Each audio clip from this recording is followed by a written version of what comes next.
Hi guys, இன்னைக்கு சுண்டக்காய் குழம்பு எப்படி செய்யறதுன்னு பார்க்கலாம். இது ஈஸியாக பண்ணிடலாம். ஒரு 10 மினிட்ஸ் கூட ஆகாது. இதுக்கு சுண்டக்காவை நல்லா வாஷ் பண்ணிவிட்டு உரல் இருக்கு இல்லையா, அதில் போட்டு நல்லா இடித்து வச்சுக்கோங்க. அதுக்கப்புறம் அடுப்பை ஆன் பண்ணி எண்ணெயை ஊற்றி அதில் வெந்தயம், கடுகு, கருவேப்பிலை எல்லாம் போட்டு நல்லா தாளிச்சுக்கோங்க. பூண்டு போட்டு நல்லா தாளிச்சிட்டு சின்ன வெங்காயம் முழுசாக ஒரு 100 கிராம் வெங்காயம் போட்டு அதையும் நல்லா வதக்கிக்கோங்க. அதோட 2 தக்காளியை போட்டு வதக்கிட்டு தேவையான அளவு உப்பு போட்டுக்கோங்க. அப்புறம் கொஞ்சம் மஞ்சள் தூள் போட்டுக்கோங்க.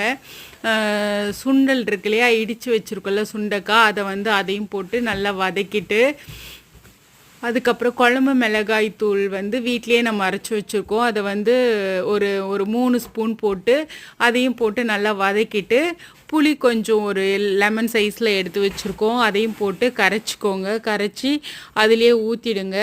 அது நல்லா கொதி வந்ததுக்கப்புறம் தேவையான அளவு தண்ணி ஊற்றி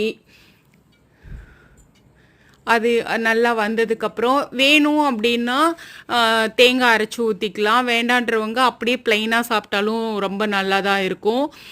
இது நம்ம உடம்புக்கு ரொம்ப ரொம்ப நல்லது. வாரத்தில் ஒரு 2 நாளாவது நம்ம வீட்டில் சுண்டைக்காய் எடுத்துக்கோங்க. நல்லாயிருக்கும். டேஸ்ட் பண்ணி பாருங்கள்.